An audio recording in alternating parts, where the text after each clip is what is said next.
믿는 자의 축복이라는 것, 우리 오늘 본문을 읽은 것처럼 진리를 깨닫는 것, 그리고 진리로 살 수 있다라는 것, 이것이 믿는 자의 축복이 됩니다. 그러니까 우리가 받은 축복이 무엇인지 정확하게 아는 것이 중요한 것은 그때 말씀이 실제가 되는 삶, 말씀을 체험하며 열매를 맺을 수 있는 삶을 살 수 있기 때문입니다. 우리가 잘 알고 있듯이 성경에서 세 가지 법에 대해서 말씀을 해주십니다. 자연법, 율법, 진리, 이 세 가지 법을 말씀해 주고 계시는데 누구는 이렇게 세 가지 법을 알고는 있지만 여전히 자연법에만 적용되는 사람이 있고, 또 누구는 자연법도 적용되지만 율법에도 그 두 가지 법에만 적용되는 사람이 있고, 또 누구는 진리를 경험하며 살고 있다는 것입니다. 그러니까 오늘 말씀을 통해 나는 어디에 적용되고 살고 있는지, 막연하게 난 진리에 적용되고 있어, 나는 거기에 적용되고 있어, 그 법에 적용되고 있어, 그럴 거야가 아니라 진짜 자신을 말씀을 통해 점검해보고, 또한 진리로 사는 것이 무엇인지, 어떻게 진리로 살 수 있는 것인지 그것을 깨닫는 한 분 한 분이 되시길 예수 이름으로 축복합니다. 이 자연법은 말 그대로 세상, 그 자연의 이치를 말합니다. 우리가 흔히 말하는 자연스럽다, 정말 이걸 보았을 때, 그러니까 비가 오고 눈이 오고 겨울이 되면 춥고 여름이 되면 덥는 거, 그냥 자연스러운 거, 이것을 자연법이라고 말합니다. 그래서 이 땅 위에 태어나는 모든 인간이나 모든 피조물은 이 자연법의 지배를 받고 이 자연법을 이용하기도 하고 자연법에 의해서 살아가게 되는 것입니다. 그래서 마태복음 5장 45절에도 하나님이 해를 악인과 선인에게 비추게 하시며, 그러니까 하나님이 해를 비추시되 그 악인에게는 비추게 못하고 선한 사람에게만 비춰라, 이것이 아니라 선한 사람이건 악한 사람이건 똑같이 햇빛을 비춰주시겠다라는 것입니다. 또한 비를 의로운 자와 불의한 자에게도 내리우시겠다라고 말씀해주고 계십니다. 이 땅에 태어난 모든 사람에게, 그가 악한 사람이든 선한 사람이든 의로운 사람이든 불의한 사람이든 자연법의 혜택을 받고 살 수 있도록 하셨습니다. 그래서 이 세상에 태어나는 인간은 그 누구나 예외 없이 이 법 안에서 어떻게든 잘 살아보려고 하고 이 법 범위 내에서 노력하고 행복을 추구합니다. 이것은 성경에서도 인정한 것이고 모든 사람들이 이 길을 걷고 있습니다. 그래서 인간은 이 자연법을 좀 더 인간의 삶에서 여유 있고 또 풍족하게 하며 삶에 도움이 되도록 적용하기 위해서 이 법을 더 연구하고 개발하는 그러한 과정을 교육을 통해서 이루어가고 있다는 것입니다. 이 교육을 통해서 자연법 안에서 사는 인간들을 발전시키고, 교육을 통해서 이 자연법을 마음껏 누리고로써 뭔가 행복한 삶, 뭔가 기쁨이 넘치는 삶, 만족한 삶을 살길 원한다는 것입니다. 그러나 문제는 죽음이라는 한계를 만난다는 것입니다. 문화, 문명, 교육을 통해서 행복을 끊임없이 추구하려고 했지만 결국 인간들은 죽음이라는 그 한계를 통해 자연법의 한계를 느끼게 되었다는 것입니다. 그래서 자연법보다 더 인간을 살릴 수 있고 인간에게 혜택을 줄 수 있는 법을 원하고 추구하는 것을 아시는 하나님께서 인간에게 모세를 통해 약 3,500년 전에 율법이라고 하는 하나님의 법을 공개해 주신 것입니다. 이 자연법이라는 것은 인간의 양심입니다. 이 자기 양심을 기준으로 해서 사는 법을 자연법이라고 합니다. 그런데 율법은 인간의 양심이 아닌 하나님의 양심을 말합니다. 다시 말해서 나의 삶의 기준, 모든 사람들의 그 기준을 이제 하나님의 기준에 맞추고 산다라는 것입니다. 일반적 자기 양심으로 살던 사람들을 묶어다가 하나님의 기준, 하나의 기준으로 만들어 놓으신 것이며, 이것을 바로 우리는 율법이라고 말을 하는 것입니다. 그러니까 우리 모두는 신앙 양심에 다 묶어 버린 것입니다.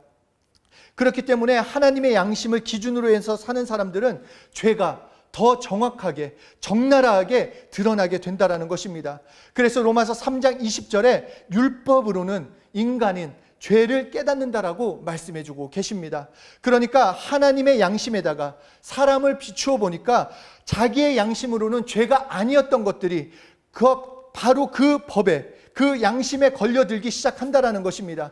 자기의 양심에 생각했을 때는 전혀 잘못이 아니라고 생각했던 것들이 하나님 양심에 비춰보니까 다 걸려들었다라는 것입니다. 나의 양심에 비춰볼 때 나 스스로는 의로운 사람이다, 나는 괜찮은 사람이다, 나는 겸손하고 하나님의 뜻 가운데 걸어가는 사람이다 라고 생각했는데, 하나님 양심에 비춰보니까 아니다, 의로운 사람은 없다, 너 의롭지 않다, 죄 가운데 있다라고 말씀해 준다라는 것입니다. 그러니까 또한 하나님의 양심에 자신을 비춰보는 사람은 이제 심판에 대해서도 알게 된다라는 것입니다. 내 양심으로 살 때에는 심판받을 존재가 아니라고 믿던 사람이 하나님의 양심에 비춰보니까 결국 심판받을 수밖에 없는, 약점들이 주렁주렁 달려있는 자신의 진짜 모습을 발견하게 된다라는 것입니다. 솔직히 우리 인간의 양심에 볼 때는 늘 걸렸던 것은 그거였어요. 살인과 미움이 어떻게 같습니까? 살인과 미움 전혀 다릅니다. 그 당연히 다릅니다. 나한테 잘못한 사람, 나의 기분을 상하게 한 사람, 그 사람은 뭐 대놓고 욕을 안 한다 할지라도 뒤에서 욕할 수도 있고 화낸 놈에게 화낼 수도 있는데, 제가 처음 이 성경 공부 말씀을 이제 곧 그 유스렘 2회를 마치고 성경 공부 말씀에 그 성서에서 언어였는데, 그 내 언어로 내 인생이 정해진다. 이 너의 언어가 변해지지 않으면 너의 인생도 변할 수 없다라는 거가 저에게 정말 얼마나 큰 충격이었는지 모릅니다. 이 마찬가지로 내 말, 내가 남을 뭐라고 하든, 그러니까 요한일서 3장 15절에 형제를 미워하는 자마다 살인하는 자다. 또한 마태복음 5장 21절 22절에 옛 사람에게 말한 바 살인치 말라, 누구든지 살인하면 심판을 받게 되리라 하였거늘, 이렇게 말해놓고 그 바로 다음 절에 하는 말씀이 나는 너희에게 이르노니, 너 살인하면 심판을 받는다고 했는데 형제에게 노하는 자마다 심판을 받는다. 그리고 형제에 대하여 라가, 그러니까 바보, 멍청이 이렇게 하는 자도 공회에 잡히게 되고 미련한 놈이라고 하는 자는 지옥불에 떨어진다라고 이렇게 말씀하는 것입니다. 이게 무슨, 우리가 인간의 양심으로 볼 때는 전혀 맞지 않고 이게 무슨 말이냐는 것입니다. 그런데 하나님의 말씀은 이 말씀이라는 것입니다. 처음에 정말로 예수 믿고 잘 돼보고 싶었어요. 정말 예수 믿으면 다들 간증하는 게, 유스렘 처음 가서 간증하는 게 뭐 전교 1등이 됐다, 좋은 대학에 갔다, 막 그런 간증을 하니까 이 후기고 간 나도 뭔가 변화될 수 있겠구나, 나도 뭔가 좋은 대학 갈 수 있겠구나, 돈 잘 벌고 뭔가 하나님의 복을 받겠구나 했는데, 가자마자 들은 말씀이 너 언어 바꾸지 않으면 죽는다, 너 죄 가운데 죽는다, 이 죄 저 죄 계속해서 그 죄를 계속 보여주는 겁니다. 그래서 이거 교회 다니면 안 되겠다, 이거 교회 다녔다가 내가 정말 삐쩍 말라 죽겠다 이 생각했는데, 또 그날따라 목사님께서 지옥 말씀을 해주셔가지고 이거 교회를 떠나갔다가 지옥 갈 것 같고 뭐 이래라 저래라 이렇게 계속 믿기도 어렵고 떠나기도 어렵고, 그런데 하나님께서 말씀하시는 것, 율법을 주신 이유가 여기에 있다라는 것입니다. 죄를 깨닫게 하기 위해서, 죄가 죄로 드러나기 위해서, 너가 죄인인 것을 알기 위해서, 로마서 3장 20절에 율법으로 죄를 깨달음이라. 자기의 양심으로는 자신이 죄인 줄을 모르는 우리들에게 하나님의 양심을 내어놓고 너 죄인이다 라는 것을 깨닫게 하기 위해서라는 것입니다. 우리가 죽을 병에 걸린지 몰랐어요. 지금 육체가 건강하니까 아무 문제 없는 줄 알고 우리 그냥 평상시처럼 검진을 하러 갔는데 갑자기 의사가 심각한 표정을 가지고 죽을 병에 걸렸습니다. 정말 지금 이거 큰일 났습니다, 이거 고치지 않으면 큰일 났습니다, 당장 치료받아야 합니다. 그러면 어떻게 하겠습니까? 살려달라고 어떻게 치료받아야 하냐고 말하지 않는 것처럼 내 죄를 발견하고 너 죽을 죄다, 너 죄인이자 저주에 빠질 죄인이다 깨닫게 됐을 때 하나님 앞에 살려달라고 용서받고자 회개하게 하시려고 이렇게 율법을 주셨다라는 것입니다. 그리고 하나님께서 때가 되자 우리들에게 신앙 양심으로만 살게 하지 않으시고 다른 법을 그때 보내주신 것입니다. 그것이 바로 진리가 되는 것입니다. 요한복음 8장 33절에 32절에 진리를 알지니 진리가 너희를 자유케 하리라 라고 말씀하셨습니다. 진리가 너희를 자유케 하리라. 율법이 너희를 자유케 하는 것이 아니라 율법에 매였던 사람이 진리를 알면 자유케 된다는 것입니다. 너 죄인인 줄 알았지? 그런데 진리를 알면 용서의 법으로 용서되는 것을 경험할 수 있다는 것입니다. 하나님께서 신앙 양심만 주었더라면 인간은 죽어버리는 것인데 하나님께서는 우리에게 다른 법을 주셨다는 것입니다. 그리고 그 진리 때문에 너희가 자유해진다, 진리 안에서 자유케 된다라고 말씀하시는 것입니다.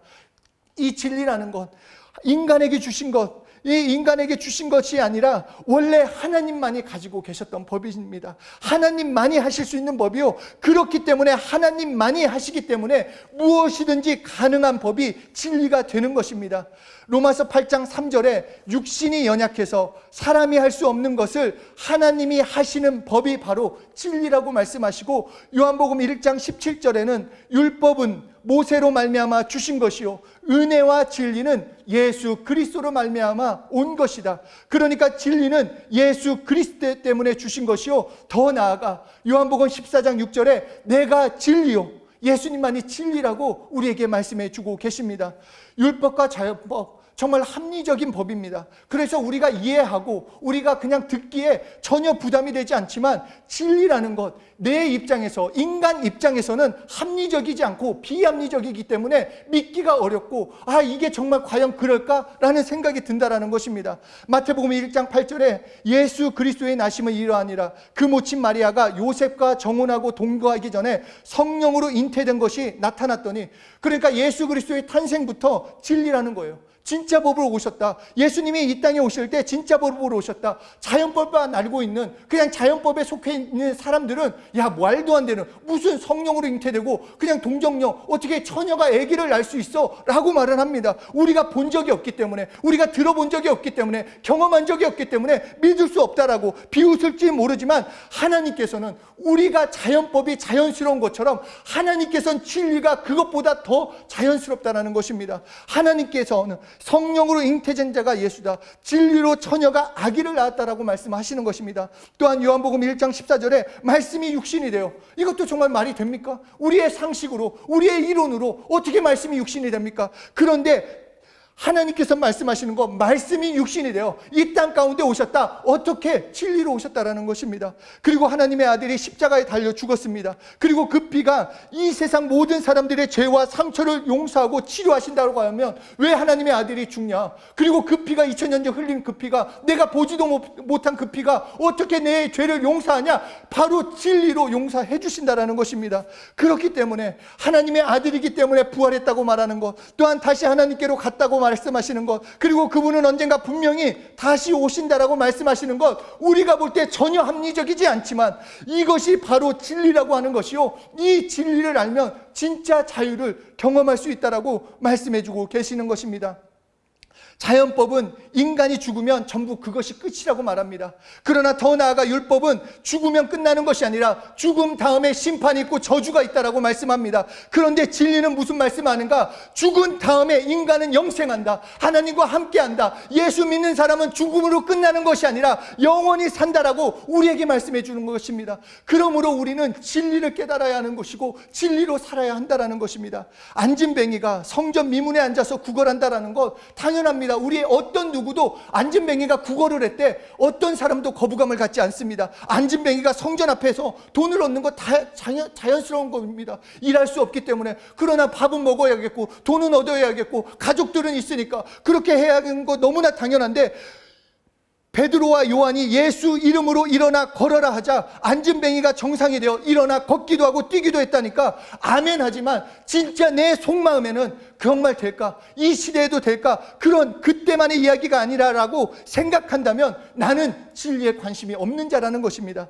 안진뱅이의 사건, 다른 것이 아니라 진리가 임하면 안진뱅이도 일어난다는 하나님의 말씀을 보여주시는 것입니다. 자연법이나 율법이 할 수 없는 그것을 하나님만이 하실 수 있는 것이 진리가 되는 것입니다. 우리 믿음의 사람은 예수를 믿고 자연법, 율법에만 매여 있으면 구원은 있을지 모르지만 내 삶은 엉망진창이 됩니다. 왜 업다운이 있고, 왜 염려가 계속 찾아오고, 왜 두려움이 찾아오고, 왜 내 삶 가운데 기도 응답은 없을까? 내 마음 가운데 늘 그런 마음이 있다면 오늘부터 진리를 깨달으면, 그 진리를 알면 알수록 실질적인 변화를 경험하는 것이고 성령 충만이 무엇인지 깨닫게 된다는 것입니다. 자연법과 율법은 불가능히 존재합니다. 그러나 진리만은, 불가능이 전혀 존재하지 않습니다. 그래서 마가복음 9장 23절에 할 수 있거든이 무슨 말이냐, 믿는 자에게 능치 못한 일이 없다고 하셨을 때 이 말씀에 아멘합니다. 다 모든 크리스찬들 아멘 아멘,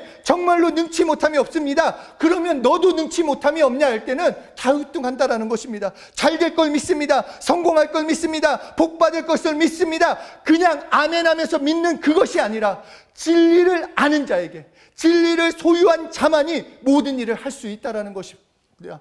바로 진리를 믿는 자, 그 사람이 능치 못할 일이 없다라고 우리에게 말씀해 주는 것입니다.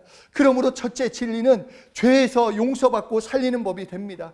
그래서 진리를 아는 자를 우리는 크리스찬이라고 말하는 것이요, 용서받은 자가 크리스찬이라는 것입니다. 그래서 예수 믿는 사람은 용서받는 것이요, 그것이 진리가 되는 것입니다. 세상법엔 죄인은 죄값을 치르라고 말하고, 율법에도 죄인은 죄값을 치르라고 말하기 때문에 받아들이기 쉽지만, 진리는 다른 것, 다른 무엇을 말하는가? 죄인은 용서받는다.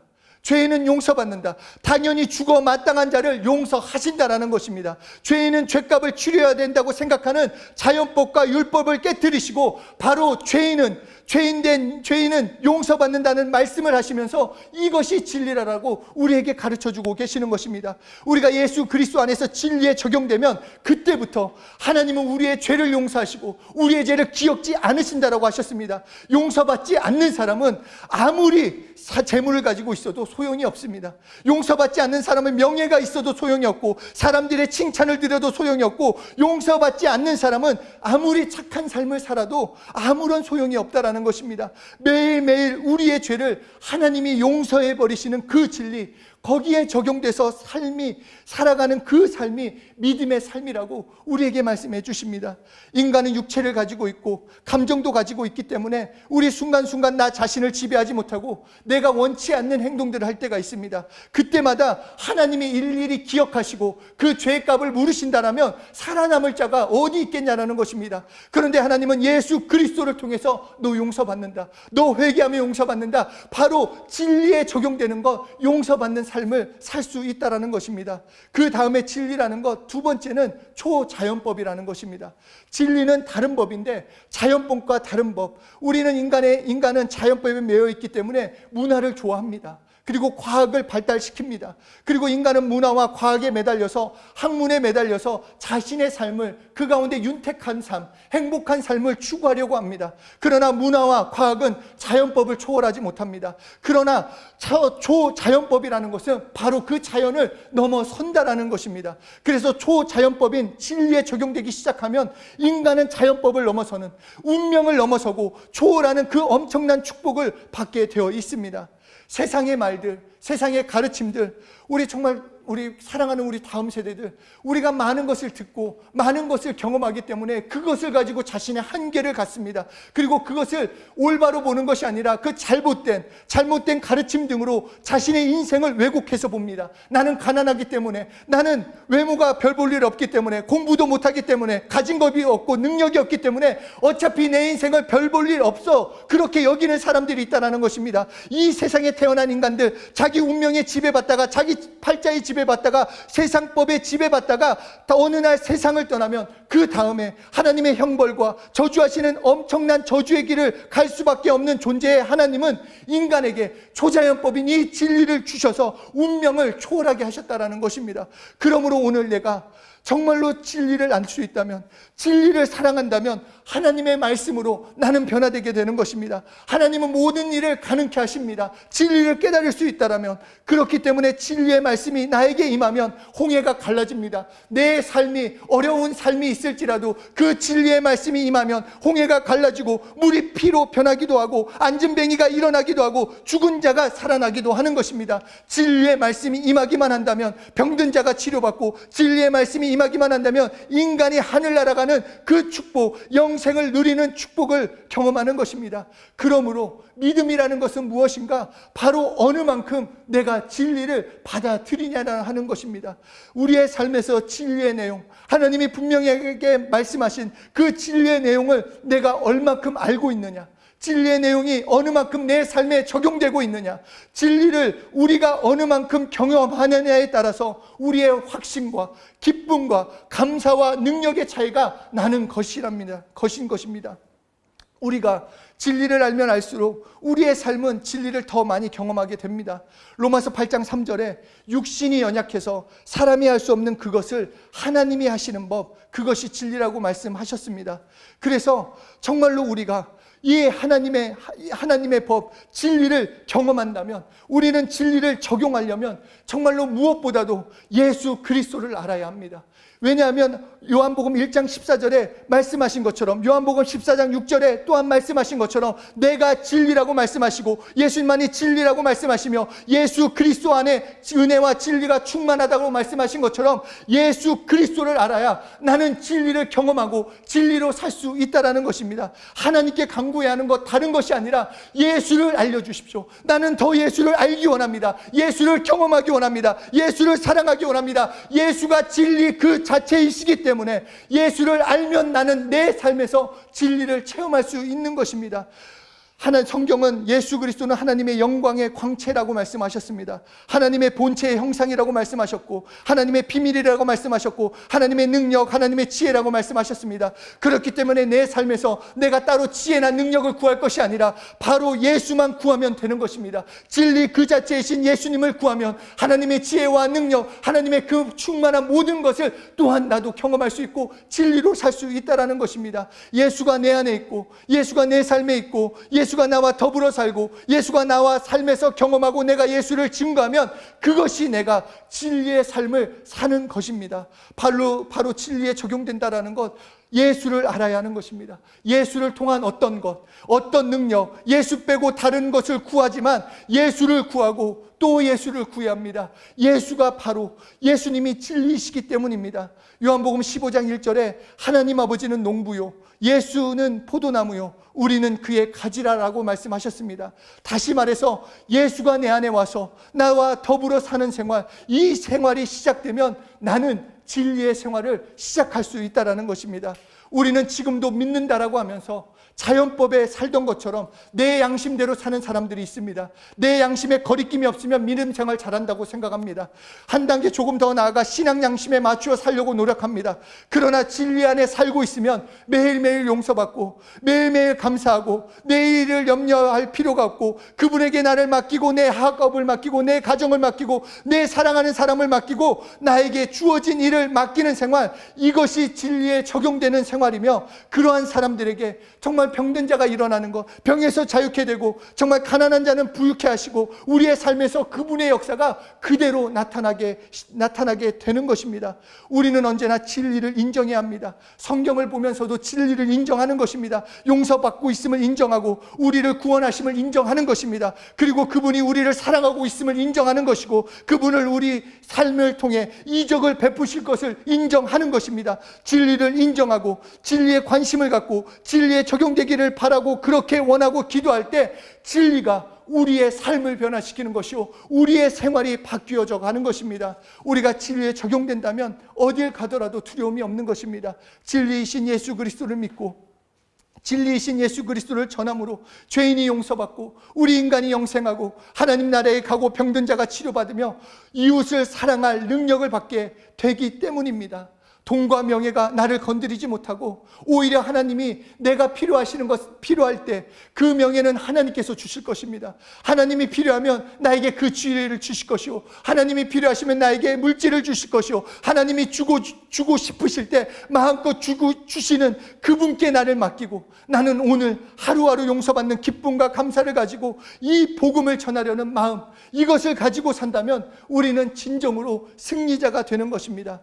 자연법에만 적용되는 사람, 신앙 양심에만 적용되는 사람 되지 말고 예수 그리스도를 소유하고 예수 그리스도를 깨달음으로 하나님께서 예수 그리스도를 통해서 인간에게 내어놓으시고 진리를 깨달음으로 하나님께서 당시의 명예를 걸고 내놓으신 그 진리가 우리에게 적용되게 함으로, 하나님의 명예를 걸고 내놓으신 이 진리의 축복에 내가 적용되기를 소원하시면서 그 진리에 온전히 적용되어 하나님의 자녀된 그 축복을 누리며 살아야 되는 것입니다. 그러므로 지금까지 배운 것, 내가 누리는 것, 내가 가지고 있는 것으로 내 삶을 결정해서는 안 됩니다.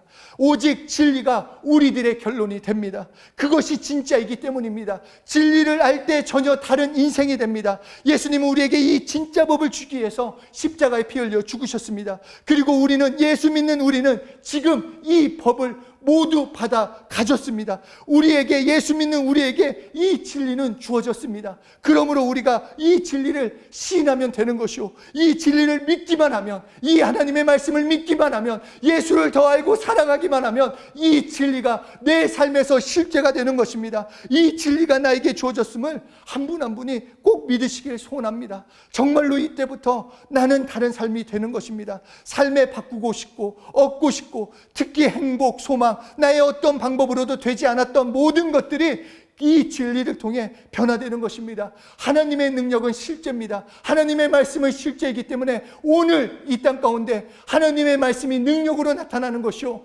예수의 이름으로 내 삶의 이적과 표적, 하나님의 능력을 체험할 수 있는 것입니다. 진리가 나의 결론입니다. 진리가 여러분의 결론입니다. 진리를 알지니 진리가 너희를 자유케 하리라.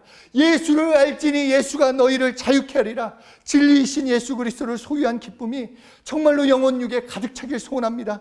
진리가 결론이 되는 그런 귀한 삶을 사시는 한 분 한 분이 되시길 예수 이름으로 축복합니다.